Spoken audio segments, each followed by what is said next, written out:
बिस्मिल्लाहिर्रहमानिर्रहीम। अस्सलाम वालेकुम। इस वीडियो में हम क्वेश्चन नंबर 42 को डिस्कस करेंगे। Question number 42 is about Mister Chang, जो कि एक चाइनीज सिटीज़न है और 2016 से ये पाकिस्तान में है। कैरियर ग्रोथ के लिए इसने अपनी एम्प्लॉयमेंट भी चेंज की है, जो सवाल आपको बता रहा है। अगर हम इस फर्स्ट पैराग्राफ को पढ़ें तो पता चलता है कि ये HL जो होप लिमिटेड है यहाँ पे जॉब करता था पहले, जो कि एक FMCG है। FMCG is abbreviation of fast moving consumer goods.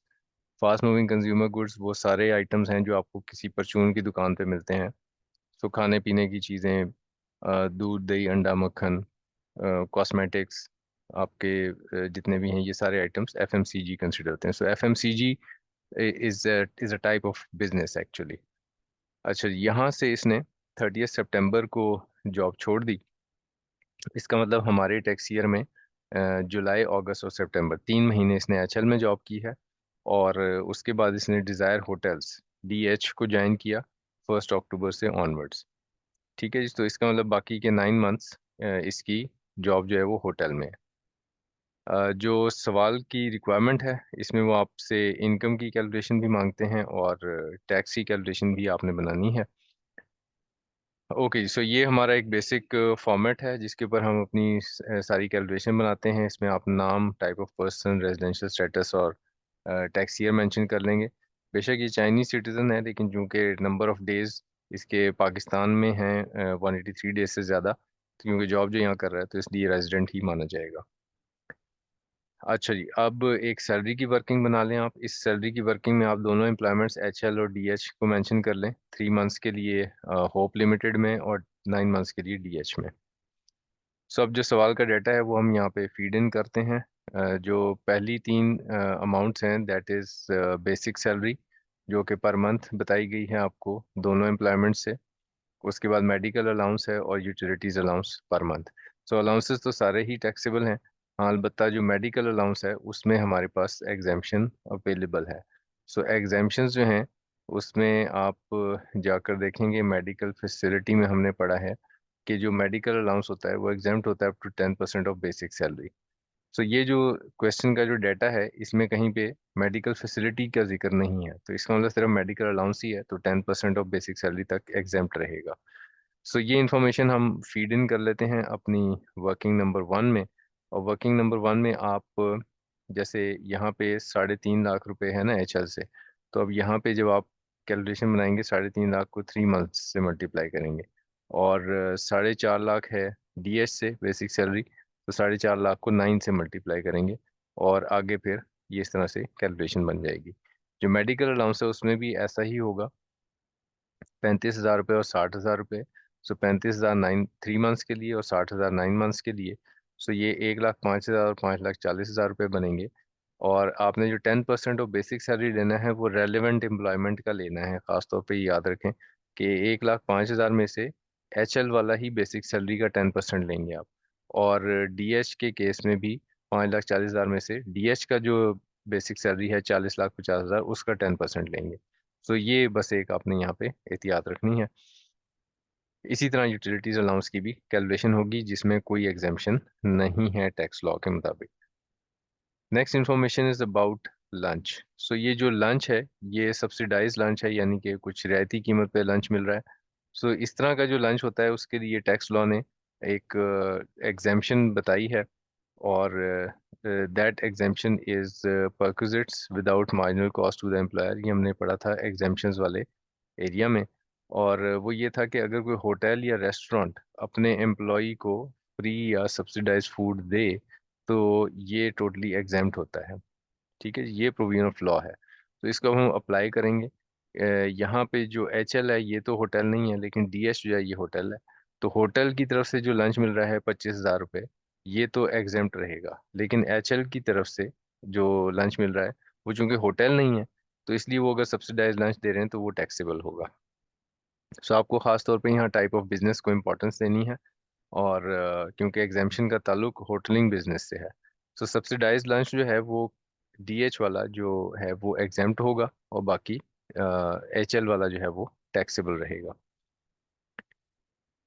ठीक हो गया जी। मंथ्स की उसी तरह से कैलकुलेशन है जैसे हमने ऊपर, जितना अर्सा जहाँ पे रहे उतनी ही आप कैलकुलेशन बनाएंगे। Next is the provision of conveyance company maintained car for official and personal use. Cost बताई गई है 30 लाख और 50 लाख। और फेयर मार्केट वैल्यू जब सवाल में ना बताया हुआ हो कि ये एम्प्लॉयर का ओन्ड व्हीकल है या लीज्ड व्हीकल, तो डिफॉल्ट एजम्पशन ये होता है कि ये ओन्ड व्हीकल है।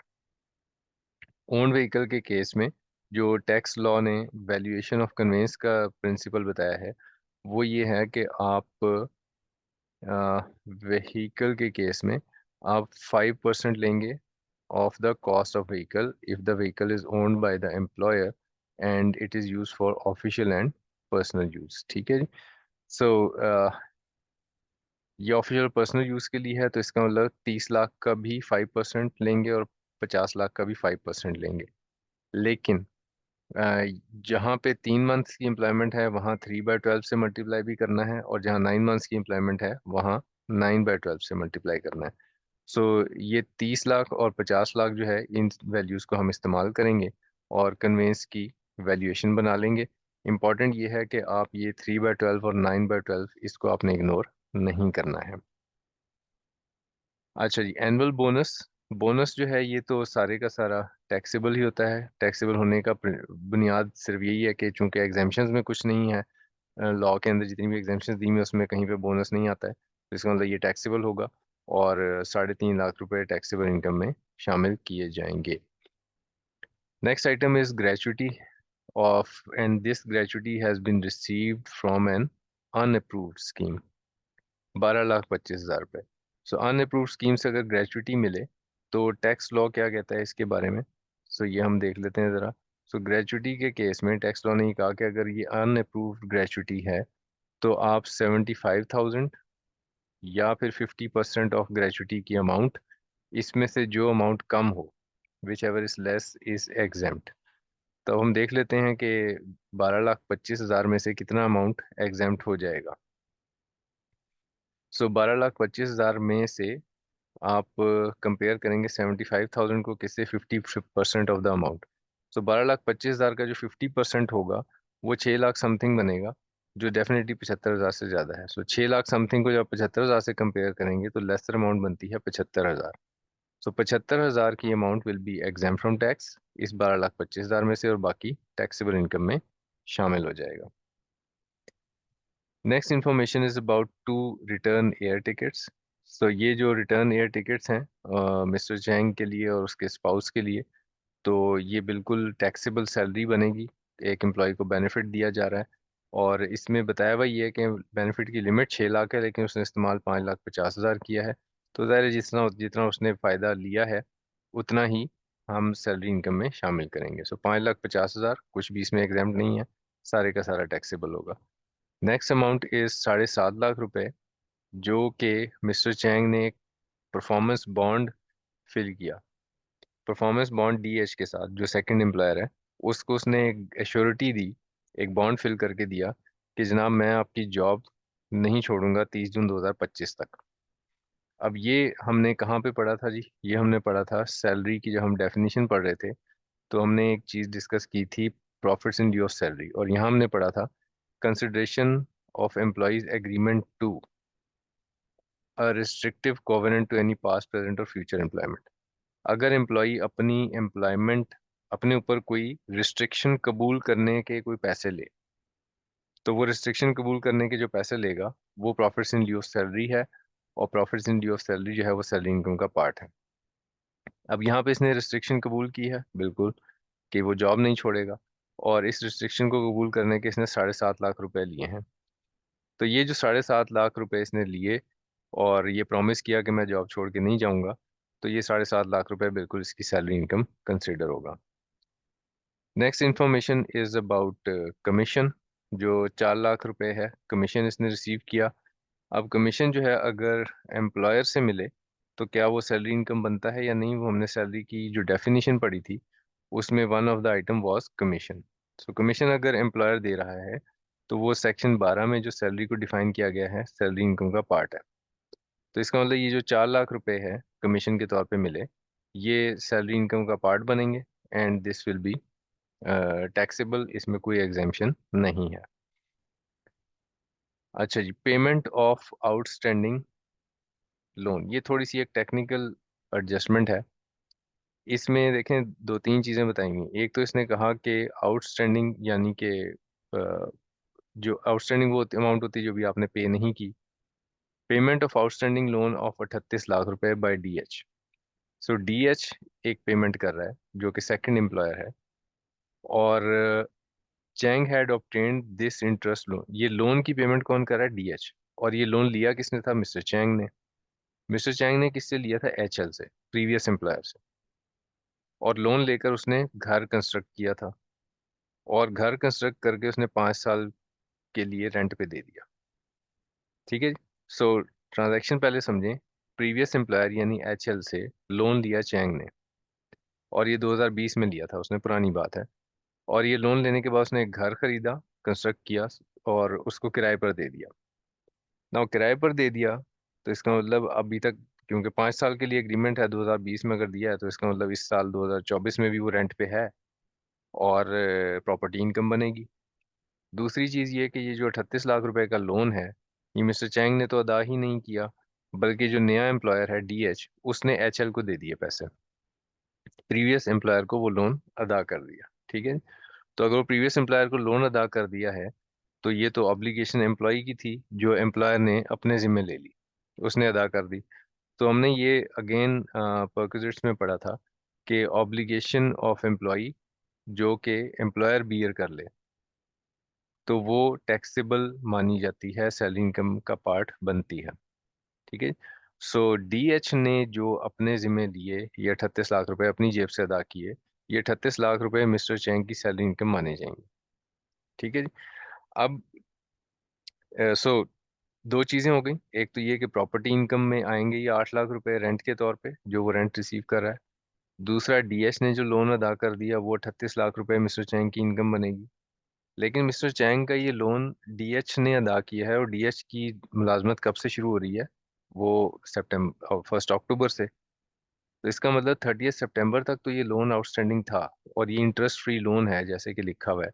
तो इसका मतलब इंटरेस्ट फ्री लोन की जो कैलकुलेशन होती है वो भी हमने पढ़ी हुई है। वो क्या होती है?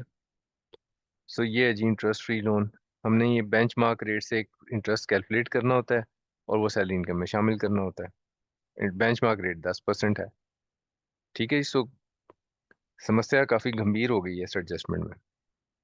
सो बहरहाल हम एक एक करके इन चीजों को यहाँ पे अकाउंट फॉर करते हैं। तो सबसे पहले तो लोन जो अदा किया वो सैलरी इनकम बनेगा 38 लाख रुपए। उसके बाद जो इंटरेस्ट फ्री लोन था, वो 10% बेंचमार्क रेट है। तो आप 10% से कैलकुलेशन बनाएंगे 38 लाख पे। और चूंकि 3 महीने तक ये लोन आउटस्टैंडिंग रहा, उसके बाद तो डीएच जो सेकंड एम्प्लॉयर है उसने ये हिसाब चुकता कर दिया, ये लोन अदा कर दिया। तो इसलिए 3 महीने के लिए आउटस्टैंडिंग रहा, तो 3/12 से मल्टीप्लाई करके आप एक 95 हजार रुपये जो है बेंचमार्क रेट से इंटरेस्ट कैलकुलेट करके सैलरी इनकम में शामिल करेंगे।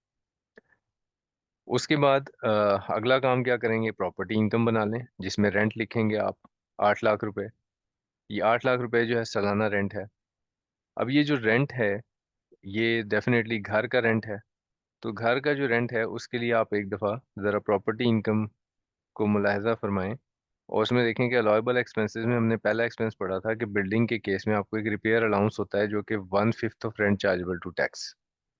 ये आपने लाजमी एक्सपेंस बनाना होता है, चाहे सवाल में दिया हो या ना दिया हो। तो चूंकि ये हाउस है तो बिल्डिंग है, और बिल्डिंग का 1/5 जो रेंट चार्जेबल टू टैक्स होगा वो इसका एक एक्सपेंस बनेगा। सो हम यहाँ पे rent chargeable to tax 8 lakh में से उसका 1/5 रिपेयर अलाउंस माइनस करेंगे। ठीक है जी। ओके, आखिरी चीज़ ये कि यहाँ पे मार्कअप ऑन लोन, अगर आपने कोई लोन लिया और उसके ऊपर मार्कअप अदा किया, तो वो भी आपको एक्सपेंस के तौर पे अलाउड होता है। ठीक है जी। सो अलाउबल एक्सपेंसेस में मार्कअप भी आपको अलाउड होता है। सो आपने लोन तो लिया था, लेकिन आपने मार्कअप तो कोई पे नहीं किया, आप वो तो इंटरेस्ट फ्री लोन था जिससे आपने वो खरीदा।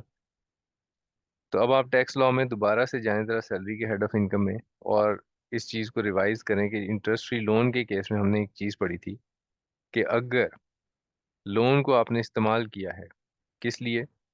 किसी ऐसे एसेट को खरीदने के लिए जिससे इनकम जनरेट होती है, जैसे यहाँ इस सवाल में हो रहा है। कि मिस्टर चैंग ने लोन लिया और उस लोन को इस्तेमाल किया एक घर खरीदने के लिए, और उस घर से रेंट इनकम जनरेट हो रही है। तो employee shall be treated as having paid the markup at benchmark rate. तो ऐसे माना जाएगा जैसे बेंचमार्क रेट पे एम्प्लॉई ने मार्कअप अदा किया है। इसका इम्पैक्ट क्या होता है? इसका इम्पैक्ट ये होगा कि बेंचमार्क रेट से जो आपने मार्कअप कैलकुलेट किया है ना, वो फिर जिस हेड ऑफ इनकम में आमदनी बनेगी उसी में एक्सपेंस भी बनेगा। इम्पैक्ट ये होगा कि जो 95,000 रुपये आपने ऊपर इंटरेस्ट फ्री लोन के लिखे हैं ना, ये प्रॉपर्टी के हेड ऑफ इनकम में एक्सपेंस बन जाएंगे। इस एडजस्टमेंट का ये इम्पैक्ट होगा। ठीक है। सो जो आपने इनकम बनाया था, अगर तो इसने रेंट पे ना दिया होता तो बस यहीं पे बात खत्म हो जाती, 95,000 रुपये आपकी सैलरी इनकम माना जाता। लेकिन अब चूंकि आपने इस लोन से एक एसेट लिया और उस एसेट ने इनकम जनरेट की, तो अब ये जो मार्कअप है, यही मार्कअप है, ये मार्कअप एक्सपेंस कंसिडर होगा। ठीक है जी। Okay, next information is about a business. जो इसका बिजनेस जो है वो चाइना में है, और इस चाइना के बिजनेस से इसको कितने पैसे मिल रहे हैं? चाइनीज युआन मिल रहे हैं 31,500, नेट ऑफ 30% टैक्स। ठीक है, जिस जो कि 12,60,000 रुपये बनते हैं। तो इन्होंने कन्वर्ट कर दिया है कन्वर्जन रेट देने की बजाय, लेकिन ये नेट पैसे हैं। ठीक है जी। और ये पाकिस्तानी बैंक अकाउंट में इसको रिसीव हुए हैं। तो ये जो पाकिस्तानी बैंक अकाउंट में पैसे रिसीव हुए हैं, ये डेफिनेटली इसकी Pakistan source, sorry, foreign source income तो है, लेकिन चूंकि ये पाकिस्तानी बैंक अकाउंट में रिसीव हो गए हैं, तो इसलिए हम इसको टैक्सेबल मानेंगे। और अगर आपने कहीं पे रिकॉल कर लें इस चीज़ को, कि जो शॉर्ट टर्म रेजिडेंट्स होते हैं उनके केस में अगर आप पाकिस्तान में पैसे ले आए, तो फिर वो टैक्सेबल इनकम माना जाता है। ठीक है। लेकिन यहाँ पे अगर हम इसको देखें तो ये पाकिस्तान में कब से है? ये 2016 से है। तो शॉर्ट टर्म रेजिडेंट तो होता है 3 साल, 16 से आगे 17, 18, 19, 20, 21, 22, अब तो हम टैक्स ईयर 24 की बात करें। सो प्राइमरीली अगर किसी, ये सिर्फ मैं कन्फ्यूजन क्लैरिफाई करूँ कि अगर किसी के जहन में आ रहा हो ये कन्फ्यूजन, तो ये शॉर्ट टर्म रेजिडेंट बनता ही नहीं है, क्योंकि 3 साल से तो ज़्यादा है इसका स्टे। तो शॉर्ट टर्म रेजिडेंट जो है, ये वाली प्रोविजन अप्लाई ही तब होती है जब वो पाकिस्तान में 3 साल या उससे कम अरसे के लिए हो। तो यहाँ तो 3 साल से कहीं ज़्यादा टाइम हो चुका है। तो बहरहाल ये अगर पाकिस्तान बैंक अकाउंट में रिसीव ना भी हुआ होता, तो भी ये फॉरेन सोर्स इनकम है जो कि रेजिडेंट की है, और ये टैक्सेबल होनी थी ना। अब जो फॉरेन, ये जो बिजनेस इनकम है, इसके ऊपर चूंकि 30% टैक्स भी कट चुका है, तो इसका मतलब इसका फॉरेन टैक्स क्रेडिट भी बनेगा, क्योंकि आपने पाकिस्तान से बाहर टैक्स अदा किया है। सो हम इस इंफॉर्मेशन को ऐसे डील करेंगे कि हम पहले तो एक बिजनेस की वर्किंग बनाते हैं, जिसमें हम 12,60,000, लेकिन ये नेट अमाउंट है, मुझे ग्रॉस चाहिए। और वो ग्रॉस मैं कैसे कैलकुलेट करूंगा? मैं जो फॉरेन टैक्स 30% है, वो पहले वर्कआउट करता हूँ और उसमें नेट अमाउंट में ऐड कर देता हूँ। ये 30% मैं कैसे वर्कआउट कर रहा हूँ? 12,60,000 को मल्टीप्लाई करूंगा 30 से और डिवाइड करूंगा 70 से। सो 70 से डिवाइड इसलिए किया है क्योंकि ये नेट अमाउंट है 30% माइनस होने के बाद। तो इसका मतलब ये 70 के इक्विवेलेंट बनता है। 70 से हम डिवाइड करेंगे, और फाइंड आउट करना चाहते हैं हम 30 जो कि टैक्स है, तो 30 से मल्टीप्लाई कर देंगे। अगर आप इसको 30 से मल्टीप्लाई करने की बजाय 100 से मल्टीप्लाई कर दें, तो वो सीधा ये ग्रॉस 18 लाख आ जाएगा। So as you want to calculate it. लेकिन हमें बहरहाल ग्रॉस इनकम चाहिए है, ग्रॉस प्रॉफिट चाहिए है, जो जिसमें से टैक्स नेट ना हुआ हुआ हो, और ये टैक्स भी चाहिए है क्योंकि हमने इससे एक फॉरेन टैक्स क्रेडिट बनाना है। ओके जी, next information is about cash dividend जो इसने रिसीव किया ना। ये जो कैश डिविडेंड रिसीव हुआ है 97,750, इसमें से अगेन 15% से टैक्स विद होल्ड हुआ हुआ है, तो इसको भी हमें ग्रॉस करना पड़ेगा। दूसरी इंफॉर्मेशन ये है कि आपको बोनस डिविडेंड रिसीव हुआ है 2,000 shares from ambitious limited, a company listed on Pakistan stock exchange. ना जो बोनस शेयर्स हैं उसका ट्रीटमेंट ज़रा हम रिकॉल अगर कर लें, दोनों का ही ट्रीटमेंट रिकॉल कर लेते हैं कि डिविडेंड हमने कहाँ पढ़ा है जी? अब डिविडेंड हमने एक तो पढ़ा है इनकम फ्रॉम अदर सोर्सेज में, कि जो डिविडेंड है वो आपकी इनकम फ्रॉम अदर सोर्सेज है। दूसरा हमने डिविडेंड पढ़ा था जब हम टैक्स रिजीम्स को डिस्कस कर रहे थे, और सेपरेट चार्ज में हमने डिविडेंड्स को डिस्कस किया था। तो डिविडेंड का जो टैक्स होता है वो हम मतलब यानी ये फाइनल टैक्स रिजीम में आता है। ठीक है। तो मुझे जो डिविडेंड की टैक्सेशन बनानी होती है वो मैं कैसे बनाता हूँ? तीन फिगर्स चाहिए मुझे। एक ग्रॉस डिविडेंड जो मैं इनकम फ्रॉम अदर सोर्सेज के सामने लिखूंगा, लेकिन फाइनल टैक्स रिजीम में लिखूंगा ग्रॉस डिविडेंड। उसके बाद जो टैक्स कटा उतना ही यहाँ पे टैक्स इम्पोज और विदहोल्डिंग टैक्स, यानी तीन फिगर्स मुझे चाहिए, टैक्स इम्पोज, विदहोल्डिंग टैक्स और gross dividend, and that's it. ठीक है, ये तीन फिगर्स मुझे चाहिए।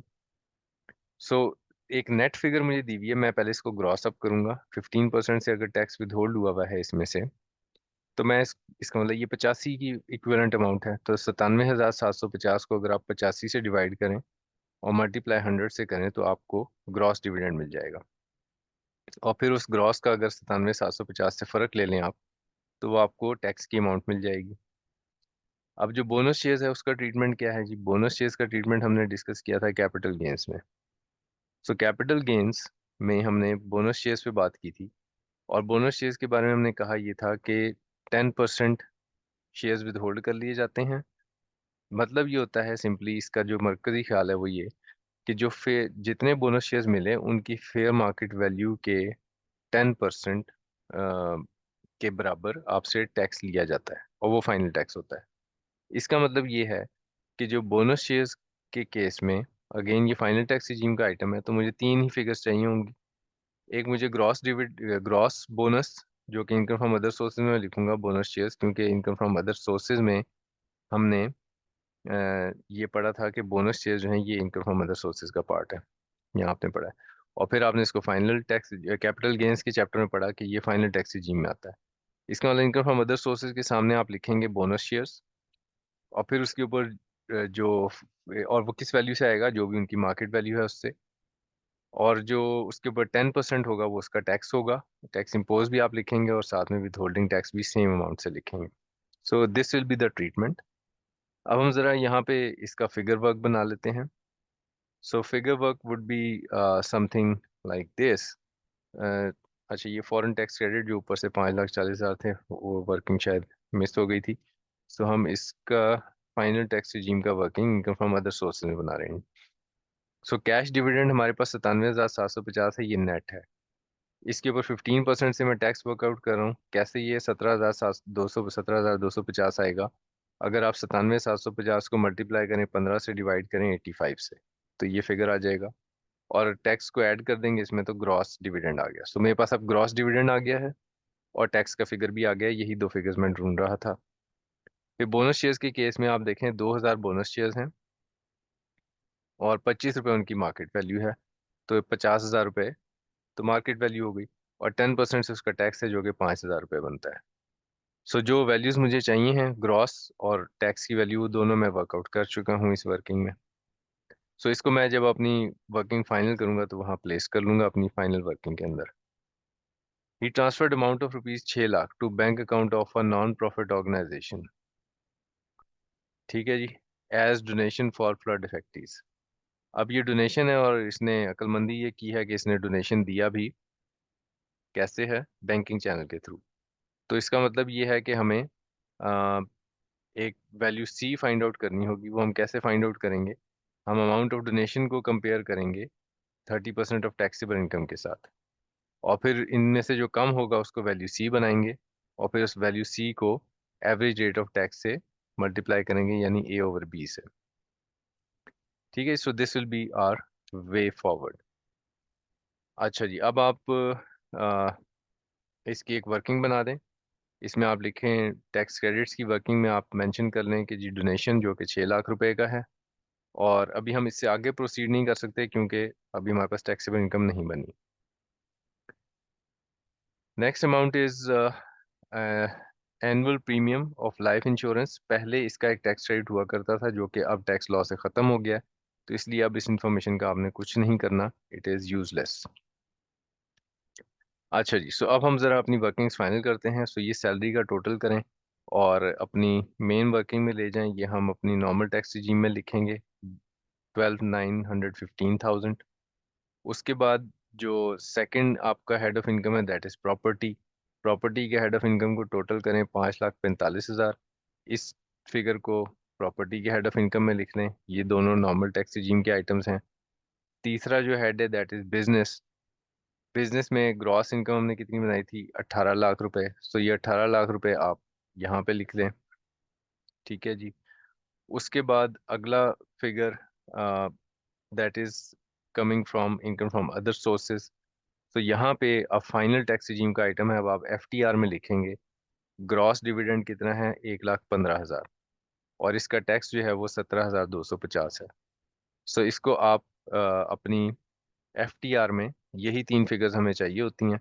अदर सोर्सेज में ग्रॉस फिगर, टैक्स इम्पोज का फिगर और विद होल्डिंग टैक्स का फिगर। सो ये हमारी डिविडेंड की टैक्सेशन कंप्लीट हो जाती है। अगर कोई ज़कात डिडक्ट हुआ हो तो फिर हम उसका डिडक्टिबल अलाउंस बनाते हैं, लेकिन वो अभी यहाँ पे इस सवाल में नहीं है। और वो deductible allowance normal tax regime में बनता है, क्योंकि एफटीआर में तो डिडक्टिबल अलाउंस अलाउड है ही नहीं। दूसरा जो अमाउंट है that is of bonus shares. यहाँ पे भी 50,000 की ग्रॉस अमाउंट बनेगी आमदनी की, और 5,000 रुपये उसके ऊपर टैक्स है। सो बिल्कुल उसी पैटर्न के ऊपर तीन फिगर्स। एफटीआर की इनकम मैंने आपको बताया था ये किसी इनकम से मिक्सअप नहीं होती, तो इनको अलग अलग ही हम मेंशन कर देंगे। सो वही तीन फिगर्स और टैक्सेशन कंप्लीट। सो अब हम अपनी नॉर्मल टैक्स रिजीम के मामलात भुगतते हैं। टोटल इनकम में याद रखें कि सारी इनकम शामिल होती हैं, यानी कि नॉर्मल टैक्स रिजीम की इनकम भी और फाइनल टैक्स रिजीम की भी। तो इसका मतलब 15,260,000, 1,15,000 और 50,000 को जमा करेंगे तो टोटल इनकम बनेगी। लेकिन जो टैक्सेबल इनकम होगी वो सिर्फ और सिर्फ नॉर्मल टैक्स रिजीम की होगी। ठीक है। सो ये जो टैक्सेबल इनकम बनी, इसका अब आप 75% बनाएं ताकि आपको पता चले कि सैलरीड पर्सन है या नॉन सैलरीड।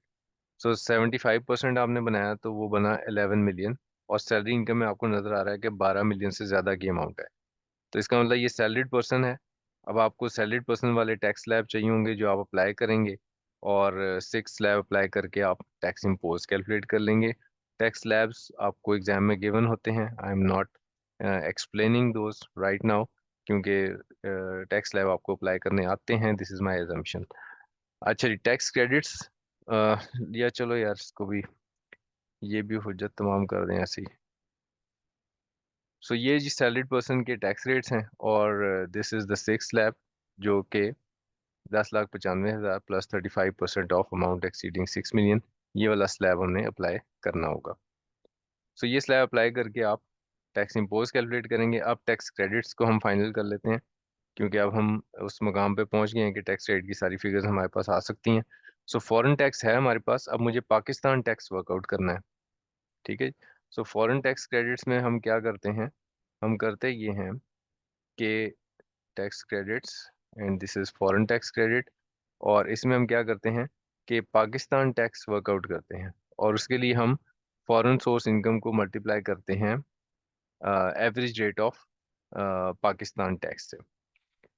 सो ये सारी जो अब हम मामलात कर रहे हैं ना, इसका एफटीआर से कोई ताल्लुक नहीं, एफटीआर खत्म हो गया बस।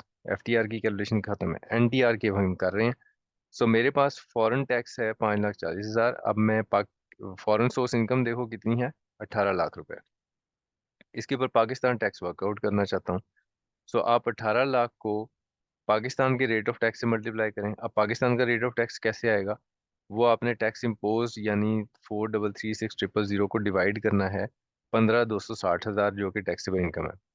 तो इससे एवरेज रेट ऑफ टैक्स आएगा, उसको आपने मल्टीप्लाई करना है 18 लाख से। सो जब आप ये सॉल्व करोगे इसको, तो आपके पास जो फिगर बनेगी that will be Pakistan tax, जो कि 5,11,455 आता है। तो ये जो पाकिस्तान टैक्स आपने वर्कआउट किया, इसको कंपेयर करें फॉरेन टैक्स से, तो आपको पता चलेगा कम फिगर कौन सी है। सो कम फिगर बनती है 511,455। सो ये हो गया जी आपका पहला टैक्स क्रेडिट, जो कि फॉरेन टैक्स क्रेडिट है। अब आ जाती है डोनेशंस की बारी। डोनेशन के केस में आपने पहले तो वैल्यू सी फाइंड आउट करनी है। So value C find out करने के लिए आपने किससे कंपेयर करना होता है चैरिटेबल डोनेशंस में, 30% ऑफ टैक्सेबल इनकम। सो मेरी जो 6 लाख की डोनेशन की वैल्यू है, इसको मैं कंपेयर करूंगा जो टैक्सेबल इनकम मैं वर्कआउट कर चुका हूँ ना।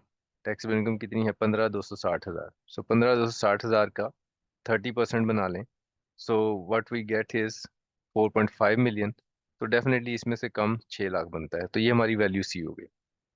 अब हमने जो एवरेज रेट ऑफ टैक्स बनाना है वो ए ओवर बी है, और यहाँ पे खास तौर पे देखें, देखा tax assessed before tax rate in part 10 chapter 3। इसका मतलब ये है कि अब जो आपने ए ओवर बी करना है, तो बी बी की वैल्यू कौन सी होगी? वो यही होगी, टैक्सेबल इनकम जो है 15,260,000। लेकिन जो ए है उसकी वैल्यू क्या होगी? जो 4,336,000 था टैक्स इम्पोज, इसमें से ये जो टैक्स रेट है ये आप माइनस करेंगे, 5,11,455। सो 5,11,455 को, यानी इस तरह से आप करोगे, 4,336,000 माइनस 5,11,455। तो ये वो टैक्स की वैल्यू बनी। इस टैक्स की जो वैल्यू बनी, इसको आप डिवाइड करें 15,260,000 से, और एक परसेंटेज बनाएं, एक रेट ऑफ टैक्स बनाएं। इस रेट ऑफ टैक्स को मल्टीप्लाई करें आप वैल्यू सी से, यानी 6 लाख से। तो what you will get is the tax credit for donations. So 150 375 बनेगा। सो ये 150 375 आपका जो टैक्स रेट है, ये आपने कैलकुलेट कर लिया। और अब आप इन दोनों टैक्स रेट्स को जमा कर लें, और इन दोनों टैक्स रेट्स का जो टोटल है 661830, इसको आप यहाँ पर लें। अब आप टैक्स पेबल कैलकुलेट कर सकते हैं बड़ी आसानी से। सो टैक्स पेबल कैलकुलेट करने के बाद आपने विथहोल्डिंग टैक्स माइनस करना है, जो कि इस सवाल के अंदर कुछ भी नहीं बताया हुआ।